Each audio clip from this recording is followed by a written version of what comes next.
नमस्ते। अहिले मैले आज एउटा चाहिँ धेरै मान्छेको मुखबाट प्रतिक्रियाको रूपमा देखा परेको र धेरैलाई अनौठो लागेको र कतिपयलाई तपाईँको एउटा आतंकको जस्तो विषय बनेको एउटा विषयको बिचमा मैले अलिकति केही चर्चा गर्न खोजेको छु।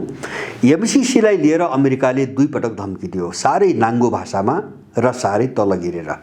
उले 2-4 दिन अगाडि के भन्यो भन्छ भने एमसिसी पारित भएन भने अब हामी नेपालमा दिइने जो अन्तर्राष्ट्रिय अनुदान र ऋण छ नि त्यसमाथि पुनर्विचार गर्ने बाटोमा जान्छौँ भन्यो।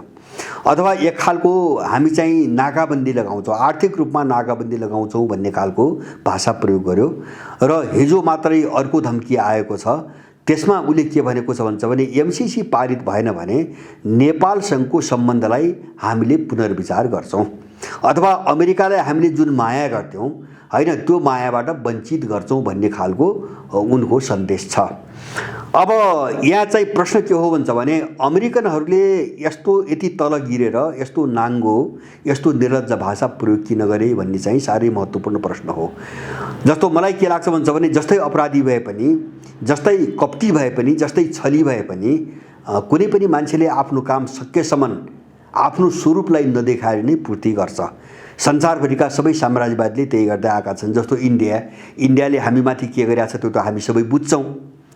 र हामी मात्रै हैन, दक्षिण एसियामा इन्डियाले कुनै पनि छिमेकीको भलो गर्दैन, कसैलाई राम्रो नजरले हेर्दैन र सबैलाई आफूभित्र गाभ्नुपर्छ भन्ने मानसिकताबाट ऊ सधैँभरि गुज्रिरहेको छ। त्यो हामी सबैलाई थाहा छ। तर उसले के भन्छ भने बाहिर भन्दा के भन्छ भने नेपालसँग हाम्रो विशिष्ट सम्बन्ध छ अथवा दक्षिण एसियाका देशहरूसँग हाम्रो साह्रै मैत्रीपूर्ण सम्बन्ध छ। यो सम्बन्ध हामी बिगार्न सक्दैनौँ, हामी त्यस्तो काम गर्दैनौँ। अब यो सम्बन्धलाई कसैले पनि भत्काउन सक्दैन। यस्तो हजारौँ वर्षदेखिको सम्बन्ध आदि इत्यादि फुलबुट्टाहरू भर्छ र उसले अपराध पनि गर्दै जान्छ। तर सार्वजनिक रूपमा साह्रै चाहिँ चिल्लो चाप्लो र चाहिँ तपाईँको मिठो भाषा बोल्छ। त इन्डिया त त्यसो गरिरहेछ नेपालमा, त अमेरिकनहरू किन गिरे भन्ने एउटा प्रश्न हो हैन। अमेरिका भनेको त संसारको सबैभन्दा ठुलो शक्ति, अहिले सुपर पावर, त्यसमा पनि संसारको नेतृत्व गर्दै आएको, सबैलाई आफ्नो दबाव र प्रभावमा राख्दै आएको देश।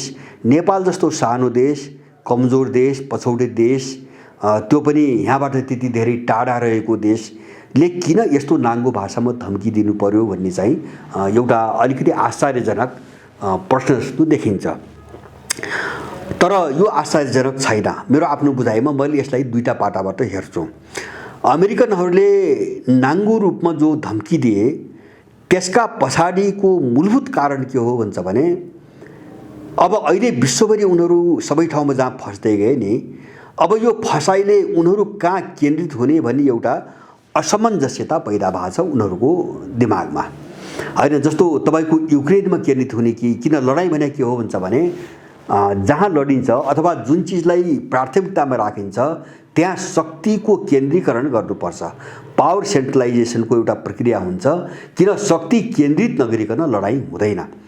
अब अमेरिकाको निम्ति समस्या के आइरहेछ भन्छ भने तपाईँको युक्रेन विस्फोटक बिन्दु भयो पछिल्लो समयमा। अब ताइवान पहिलेदेखि त्यस्तै छ, त्यसपछि इरानको समस्या त्यस्तै छ। अब इरानसँग न्युक्लियर चाहिँ मामिलामा कुरो मिलिरहेको छैन, कुनै सम्झौता भइरहेको छैन। इरानले कुनै पनि बेला परमाणु बम बनाउन सक्ने सम्भावना एकदम प्रबल भयो, त्यसको धेरै नजिक इरान पुगिसक्यो। त्यो मात्रै हैन, अमेरिकामा त अहिले त हिजोसम्म कसैले आँखा लाउन सक्दैन थियो, अहिले त एउटा सामान्य मिलिसियाले उसको चाहिँ तपाईँको के अरे चाहिँ फौजी क्याम्पमाथि चाहिँ तपाईँको रकेट हानिरहेको छ। जस्तो इराकमा उसको क्याम्पमाथि चाहिँ मिसाइलहरू छुटिरहेका छन्, लेबनानमा हानिरहेको छ, सिरियामा हानिरहेको छ, के अरे चाहिँ तपाईँको अन्त पनि हानिरहेको छ। माने अब त सानसाना समूहहरूले पनि अमेरिकालाई आक्रमण गर्न थाले, हेप्न थाले। तर कहाँ केन्द्रित हुने उसको निम्ति एउटा ठुलो समस्या भएर आयो। अहिले युक्रेनमा केन्द्रित हुने कि अब ताइवानमा केन्द्रित हुने कि नेपालमा केन्द्रित हुने कि इरानमा केन्द्रित हुने कि वा अफ्रिकाका सोमालिया र यमन भन्ने देशहरूमा चाहिँ केन्द्रित हुने, लेबनानमा केन्द्रित हुने भन्ने एउटा ठुलो समस्या आयो। त्यसकारणले अहिले एकातिर यो समस्या आयो उसलाई। दोस्रो चाहिँ युरोपियनहरूसँग त्यसको मतभेद एकदम बढ्दै गयो र उसको पकड एकदम खुकुलो र कमजोर हुँदै गयो। युरोपियनहरूमाथिको पकड एकदमै कमजोर हुँदै गयो। त्यसकारणले एकातिर युरोपियनसँगको त्यो गठबन्धन पनि जोगाउनु पर्ने समस्या छ। अर्कोतिर चाहिँ आफू जसरी फस्दै गएको छ चारैतिर, अब तीमध्ये जुन कडी अथवा विश्वको भूराजनीतिको जुन कडी, जुन पोइन्ट सबभन्दा नाजुक छ, उसको निम्ति, उसको चाहिँ सामरिक स्वार्थको निम्ति सबभन्दा जो महत्त्वपूर्ण छ, त्यहाँ चाहिँ केन्द्रित हुनुपर्ने पनि समस्या आयो। त्यसकारणले मेरो आफ्नो बुझाइ के छ भन्छ भने, जस्तो यिनीहरू जो नाङ्गो भाषामा आए नि, अब यसको मैले कारण एउटा पाटोबाट के देख्छु भन्छ भने, एउटा पाटोबाट दुईटा छन् यसका अर्थ। एउटा नेपालमा धेरै इन्गेज नहुने, अहिले नेपालमा धेरै इन्गेज नहुने, माने त्यो इन्गेज नहुने किन त भन्छ भने, जस्तो त्योभन्दा जबरजस्त समस्या चाहिँ रुसले अगाडि खडा गर्यो। जस्तो युक्रेनमा गएर रुस चाहिँ नेपालको भूराजनीतिभन्दा धेरै ठुलो समस्या बनेर रुस आयो, युक्रेन आयो। अब ताइवान पनि चाहिँ तपाईँको त्यही ढङ्गले अगाडि बढिसकेको चाहिँ मुद्दा हो। इरानसँगको समस्या पनि त्यस्तै खालको छ। यो तीनटा समस्याहरू साह्रै डरलाग्दो समस्या छन् र त्यसभित्र चाहिँ त्यसमा पनि युरोपियनहरूसँग चाहिँ मतभेद एकदम बढ्दै गइरहेको छ। त्यसकारणले अहिले ऊ चाहिँ सबभन्दा, उसको निम्ति सबभन्दा ठुलो चुनौती तत्कालको अवस्थामा, अहिले यति बेलाको अवस्थामा सबभन्दा ठुलो चुनौती जहाँनेर छ, त्यहाँ केन्द्रित हुनको निम्ति आफ्नो शक्ति सबैतिरबाट चाहिँ अलिकति कटौती गरेर त्यो क्षेत्रमा लग्न जरुरी छ। त्यसको निम्ति नेपालबाट अलिकति ब्याक भएर अथवा यसलाई, यो मुद्दालाई अलिकति साइड लगाएर किनारा राखेर कसरी यहाँबाट फुत्कने, भाग्ने भन्ने एउटा दाउपेचको रूपमा उसको यो नाङ्गो धम्की आएको हो। अब त्यो दाउपेच कस्तो हुन्छ भने, आफ्ना दलालहरूलाई दोषारोपण गरेर यहाँबाट अलिकति चाहिँ किनारा लाग्ने।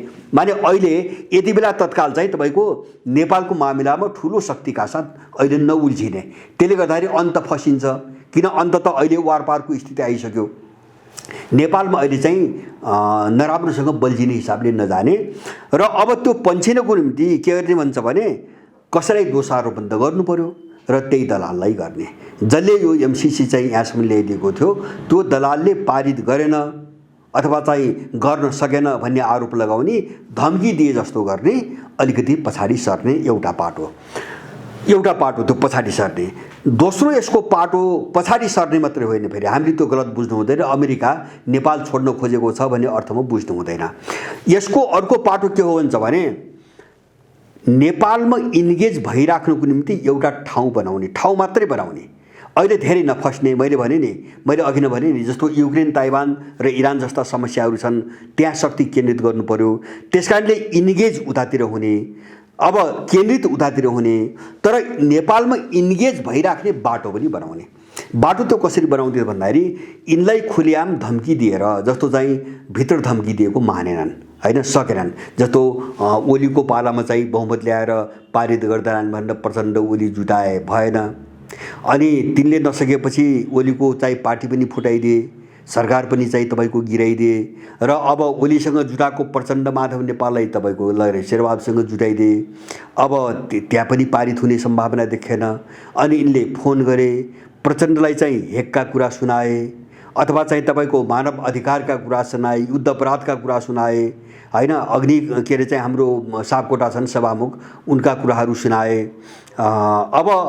अब त्यतिले पनि भित्रबाट काम नगरेपछि उनीहरू कहाँ गए भन्छ भने, उनीहरू धम्काउनु भयो, सबैले सुन्ने गरी उनले धम्काए। अब त्यो धम्कीका पछाडिको एउटा अर्थ के छ भन्छ भने, हाम्रो काम गरेनौ भने तिमीलाई छोडिन्न भन्ने हो उनको धम्की। त्यो खुला रूपमा त्यसरी बोल्ने भनेको, हाम्रो काम गरेनौ भने, किन यहाँसम्म ल्याएको त हामीले हो तिमीहरूलाई, हाम्रो काम गरेनौ भने तिमीहरूलाई छोडिन्न। र एक खालको आफ्नो दलाल कित्तामा एक खालको आतंक सिर्जना गर्ने, यिनलाई आतंकित पारेर चाहिँ तपाईँको पारित गराउने। पारित कसरी गराउने अहिले भन्छ भने, अथवा अगाडि बढाउने कसरी गराउने भने, लिम्पियाधुराको नक्सा जस्तै अथवा काश्मीरको मुद्दा जस्तै। जस्तो काश्मीरको मुद्दा 1948 मा बेलायत चाहिँ तपाईँको ब्रिटिसहरू इन्डियाबाट गएपछि उनले 48 मा काश्मीरको मुद्दालाई राष्ट्रसङ्घमा पारित गराइदिए। त्यहाँ चाहिँ काश्मीरमा जनमत सङ्ग्रह गर्नुपर्छ र जनमत सङ्ग्रहको रिजल्ट जे आउँछ त्यो अनुसार काश्मीरको भविष्य निर्धारण गर्नुपर्छ भनेर पास गराइदिए। अब तर त्यो कार्यान्वयन गर्ने दिशातिर उनीहरू गएनन्। किन गएनन् त भन्दाखेरि इन्डियालाई खेलाउने, आफ्नो हातमा खेलाउने गुन्जाइस रहँदासम्म उनी पारित गर्ने दिशामा गएनन्। र अब उनले काश्मीरको मुद्दा कुन बेला उठाउँछन्? जब इन्डिया आफ्नो रणनीतिमा खेल्न सक्ने सम्भावना कमजोर हुन्छ त्यो बेला उनी काश्मीरको मुद्दा उठाएर इन्डियालाई तर्साउँछन्। जब इन्डिया चाहिँ उनको हातमा खेल्छ त्यो बेला उनले काश्मीरको कुरा गर्न बन्द गर्छन्।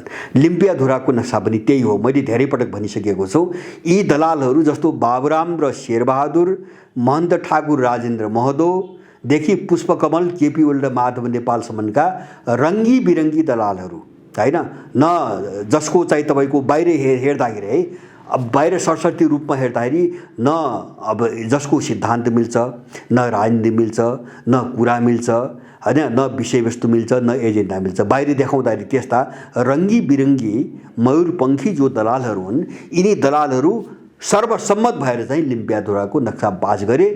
त्यसमा को पनि छन् त अमेरिकन मात्रै छैनन् कि त्यो इन्डियाको चुट्ठो दलाल, इन्डियाको सिमाना पारी बसेर नेपालभित्र ढुङ्गा हान्ने दलाल र अस्ति बिहारबाट आएर, उत्तर प्रदेशबाट आएर नेपाली नागरिकता लिएको एउटा इन्डियनले समेत लिम्पियाधुराको पक्षमा चाहिँ तपाईँको हात उठायो। यो विचित्रको घटना नेपालमा घट्यो। अब त्यो केका निम्ति भयो त? त्यो मैले पहिलेदेखि चाहिँ भन्दै आएको छु, त्यो चाहिँ नेपालको भूमि फिर्ता ल्याउनुको निम्ति होइन जो हामी देखिरहेका छौँ।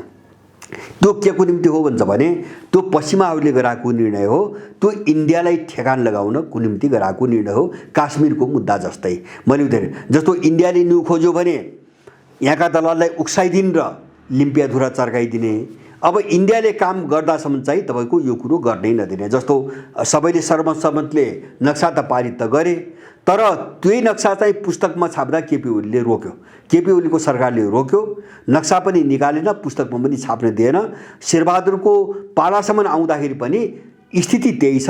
यिनीहरूले विधिवत रूपमा त्यो भूमि फिर्ता लिनुको निम्ति अहिलेसम्म वार्ताको पहल नै गरेनन्, कुटनीतिक प्रयासै सुरु गरेका छैनन्। खालि लिम्पियाधुरा भनेर मान्छेलाई चाहिँ तपाईँको एउटा भ्रमित पार्ने कोसिस मात्रै गरिरहेका छन्। अब त्यस्तै खालको एउटा खेल हो यो होइन, जस्तो चाहिँ तपाईँको हामीले यिनीहरूको देखिरहेका छौँ नि, त्यस्तै खालको अहिले तपाईँको खेल यिनीहरू खेलिरहेका छन्। त्यसकारणले अमेरिकी धम्कीको कुराको दुईवटा पाटोबाट अर्थ बुझ्नुपर्छ। एउटा, यिनीहरूलाई अहिले धप्काएर आतङ्कित बनाएर पारित गराइ छाड्ने, त्यति भएपछि खुट्टा टेक्ने ठाउँ भयो पारित गराइ छाड्ने। र दोस्रो, पारित गराइ छाड्ने अहिले तुरुन्तै बढी इन्गेज नहुने, यहाँ चाहिँ केन्द्रित नहुने र भोलि काम गर्ने एउटा चाहिँ आधार बनाएर राख्ने। धम्काएर हुन्छ भने त्यतिसम्म गरेर छाड्ने एउटा पाटो भयो, धम्कीको एउटा पाटो। दोस्रो पाटो के हुन्छ भने कथम कदाचित पारित भएन भने खुलेआम यिनको कारणले भएन भनेर सन्देश त दिनु पर्यो। त्यसकारणले दोषारोपण दलालहरूमाथि गरेर तपाईँको यहाँबाट अलिकति किनारा लाग्ने पन्छिने, जस्तो श्रीलङ्काबाट भयो नि, श्रीलङ्काबाट भयो, अफ्रिकाका धेरै देशहरूबाट भयो। अब त्यहाँ पनि अरूलाई दोष लगाएर त्यहाँबाट निस्क्यो होइन, आफ्नो चाहिँ उद्देश्य के हो भन्ने कुरा त उसले बताउने कुरा भएन। त्यसै गरेर यहाँका दलालहरूलाई आरोप लगाउने र किनारा लाग्ने, त्यो के कारणले भन्छ भने आफ्नो समस्याको कारणले। अब कहाँ केन्द्रित हुने भन्ने समस्याको कारणले अरूलाई दोष दिएर पन्छिने, यो दुईटा पाटोबाट भए चाहिँ टेक्ने आधार बनाउने, नभए चाहिँ यिनलाई दोष दिएर चाहिँ तपाईँको अर्को बाटोतिर लाग्ने अथवा अर्को कुनै दाउपेच अगाडि बढाउने सोचबाट अमेरिका यो नाङ्गो रूपमा उत्रेको हो। त्यसकारणले यसलाई चाहिँ यसको एउटा साम्राज्यवादी नियत अथवा चरित्र, एउटा साम्राज्यवादी शक्तिले जुन व्यवहार गर्नुपर्ने हो ऊ अप्ठ्यारो ठाउँमा पर्यो, उसको स्वार्थ पूर्ति नहुने अवस्था आयो भने त्यो कसरी प्रस्तुत हुन्छ भन्ने यो राम्रो उदाहरण हो। माने साम्राज्यवाद कति बर्बर, कति क्रूर र कति आपराधिक मानसिकताको हुन्छ भन्ने एउटा उदाहरण हो। हामीले अमेरिकनहरूको अभिव्यक्तिबाट सिक्नुपर्ने मुख्य पाठ त्यही हो। हस्, जय जय।